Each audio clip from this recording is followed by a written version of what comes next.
CI650.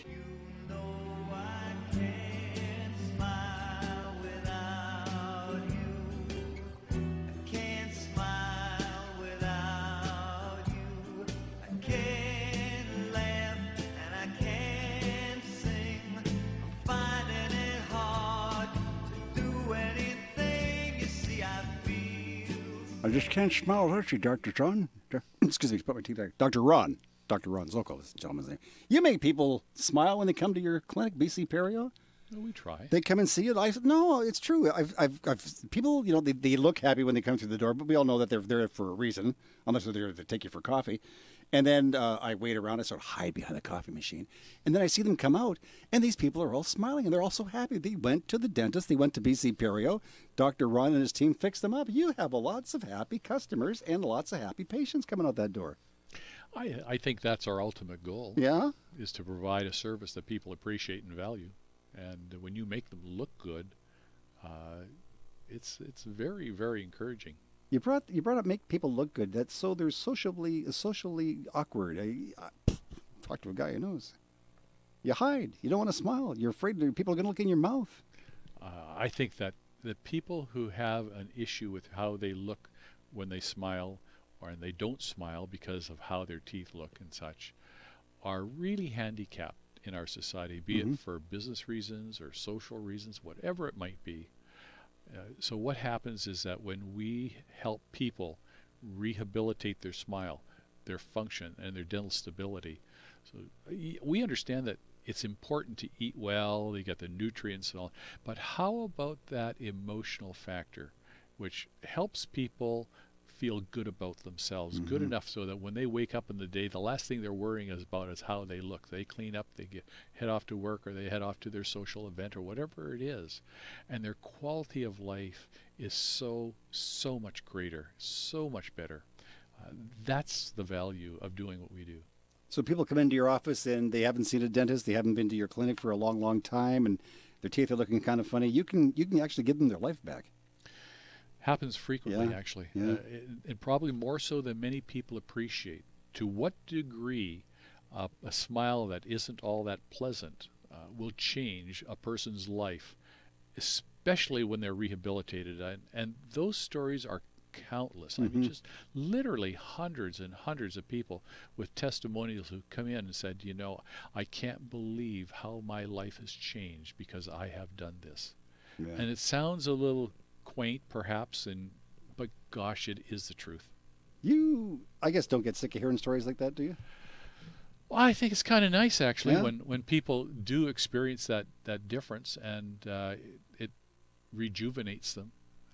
It's so common that we think about it on a daily basis. We just take it for granted all far too often. Well, Dr. Birdie, who's a pretty big guy over at BC Perio, he's a pretty big man. Yep. He was telling the story once when you brought him down to the radio show that he had a football player or something in the chair, and he fixed him up, and this guy was so happy he got up out of the chair and picked him up and gave him a big squeeze. That's tough to do. That's tough to do. He's a big boy.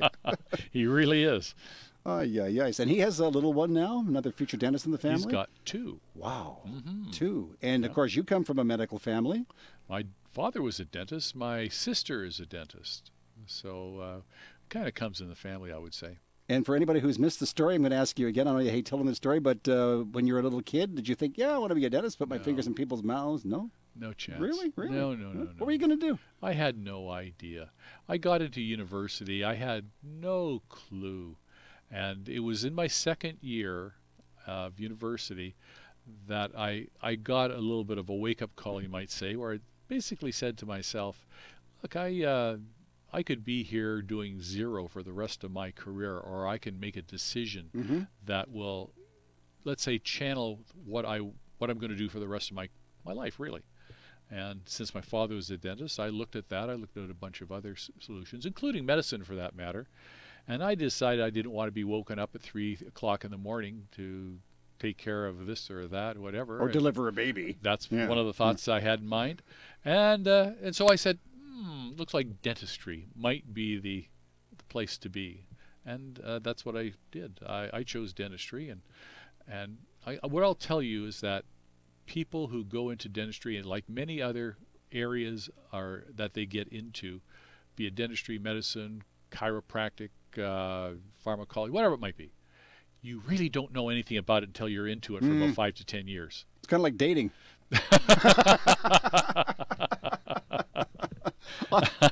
On the show, we've talked about some of your older patients, and we say as long as you have teeth in your head, you're never too old, right? Oh, that's right. On the other side of the coin, I've asked you before, I said, how young can someone be before they come to see you? Well, before they can come to see us at pretty much any time in their life if they wish. We won't treat people as a rule for any of the advanced procedures like implants and things like that until they have stopped growing. And we'll often work with an orthodontist to determine whether or not that's an issue. Men probably in their late teens, some girls at 17, 16, 17 might have completed their growth because they will finish growing in their jaws. I'm talking about, not necessarily in the long bones of the body. But if the jaw structure has finished growing, then we're comfortable placing implants. Now, I know that you and Dr. Birdie and all the other doctors down at BC Perio are quite concerned about people's health. You're concerned about people's teeth. So let me ask you a little bit of advice. We have a little 5-year-old granddaughter. So she's got her baby teeth now. They're starting to come out. So her dad had to go to the dentist, and he took her along just to kind of desensitize her. So she sits in the chair, and she's got, and guess what? The wiggly tooth comes out in the dentist chair. I guess it's better than coming out in the bus, right? But in the dentist chair. So now she thinks that's pretty cool. And she thinks going to the dentist is a lot of fun. Well, the mission accomplished, I would say. I think so, yeah. Yes. So the earlier you can start them, the better it is. Well, we suggest to people, and the pediatric dentists are probably the people to see on this.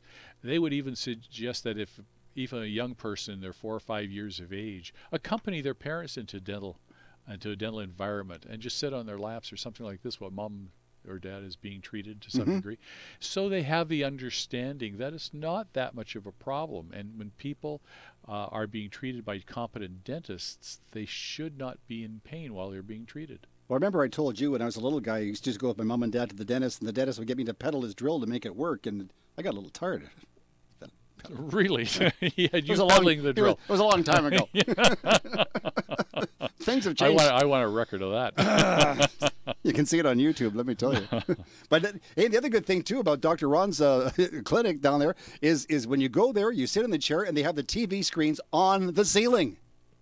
Now, I've never seen TV screens on the ceiling before, but now I know why. No, and that's not an uncommon practice for a lot of dentists. Really? They'll put TVs up there. They'll give people headsets so they can watch their favorite program while the dentist is treating his favorite tooth. Oh, gee whiz. I just thought that was your idea. I tell everybody, yeah, my friend Dr. Ron Zoko there has got TV on the ceiling, and if you don't want to watch The Price is Right, you look outside there and see The Price is Right outside. What a view you have. Yeah. My goodness. So do you have any more room? If somebody's listening to the show today and they wanted to make an appointment, could you maybe find a way to see them? Sure. If you have any questions whatsoever pertaining to your dental health, single tooth, multiple teeth, or all your mouth, and there's no limitation to that. If you have any questions whatsoever, please don't hesitate to give us a call. Come on in. Let's us have a look and have a chat. We'll do a workup and find out what's going on. Sit down there, chat about it, consult with it, give you some of your options, and then you have a choice as whether you want to take that with you and go home or do something about it in the office. But either way, there's no obligation. You'll have a complimentary examination and a CT scan, radiograph scan, and we will get down to the bottom of your ailment and propose a solution, and then it'll be up to you as to whether you have that done somewhere else or with us or nothing at all. I think the nice thing about this thing, too, is like the doctor was just saying, they can tell you exactly what needs to be done. They can tell you what's wrong. They tell you what it's going to cost, probably how long it's going to take. But if somebody decides that, for whatever reason, I don't think I want to do it right now, at least you've got the opportunity to meet some nice, friendly people and find out what's going on in there. Well, that's about it. And knowledge is power. Yeah, absolutely. If you understand what's happening, then you are halfway to your next step. And you choose your next step when it's appropriate for you. I was going to say, I wouldn't be a bit surprised if somebody came to see you and you gave them the information and they thought, oh, I can't do it right now. And then they went home and thought about this, that maybe I should call Dr. Ron back. Maybe we should go ahead and do this. It happens. Does it? Yep, Yeah. it happens. It doesn't happen as much as people who have made a choice just go there and schedule, or people will go home and say, I want to think about it a whole bunch. And the odd person, when they do that, actually phones back and completes and go ahead with treatment. I've had people say, I want to go home and I want to sleep on this. I said, oh, you're going to think about it while you're sleeping? 604-872-0222 is the telephone number. The clinic is located at 777 West Broadway, Broadway at Willow Street, number 501, 777 West Broadway. The telephone number 604-872-0222, 604-872-0222. If you're in the Tri-Cities, it's in Coquitlam, 1175 Johnson Street. Yeah, Johnson Street, suite number 250.